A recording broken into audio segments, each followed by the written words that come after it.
எங்களின் உயிரோடும் உணர்வோடும் கலந்து வாழுகின்ற உறவுகள் அனைவருக்கும் அன்பு வணக்கம். வருகிற ஏப்ரல் 23 நடக்கவிருக்கிற தமிழ்நாடு சட்டமன்ற தேர்தலில் நாம் தமிழர் கட்சி எப்போதும் போல தனித்து என் மக்களிடமிருந்து மக்களுக்காக வந்த ஒரு மகத்தான பேரியக்கம் மக்களை மட்டுமே நம்பி களத்திலே நிற்கிறது. இங்கே மற்ற அரசியல் இயக்கங்கள் பல ஆண்டுகள் அதிகாரத்தை செலுத்தி நிறைய பணங்களை சேமித்து பதுக்கி ஒதுக்கி வைத்திருக்கிற இயக்கங்கள் மறுபடி அந்த பணத்தை முதலீடு செய்து அதிகாரத்தை தக்க வைக்க போராடும். ஒவ்வொரு தொகுதிக்கும் 30 கோடி 40 கோடி 25 கோடி என்று முதலீடு செய்து அந்த தொகுதிகளை வாங்க பார்க்கும். இந்த சூழலில் இந்த கேடுகட்ட பணநாயகத்தை வீழ்த்தி மாண்புமிக்க ஜனநாயகத்தை மலரச் செய்ய வேண்டும் என்ற மகத்தான கனவோடு களத்திலே நிற்கிற உங்கள் பிள்ளைகள், வாக்குக்கு காசு கொடுக்குற அந்த இடத்தில் ஒரு தொகுதியை வெல்ல 30 கோடி முதலீடு செய்கிற ஒரு முதலாளி தன் லாப தேவைக்கு முதலீடு செய்வாரா, மக்கள் சேவைக்கு முதலீடு செய்வாரா என்கிற கேள்வி அங்கே எழுகிறது.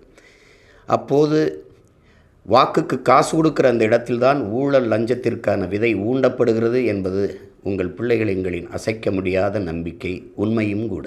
அப்போது அந்த இடத்திலே சேவை செத்துப்போகிறது. இப்போது இதை மாற்ற வேண்டும் என்று ஒரு பெருங்கனவோடு தொடர்ந்து களத்திலே நின்று போராடி வருகிறோம் உங்கள் பிள்ளைகள்.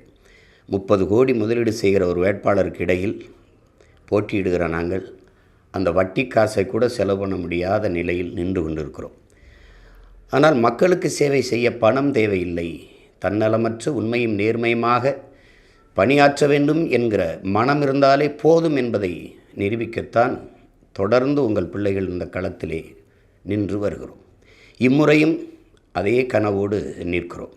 எங்கள் திருநாட்டில் எங்கள் நல்ல ஆட்சி, பசி, பஞ்சம், ஊழல், லஞ்சம், கொலை, கொள்ளை, சாதிய இழிவு, தீண்டாமை, பாலியல் வன்கொடுமை, அடக்குமுறை, ஒடுக்குமுறை, வழக்கொல்லை,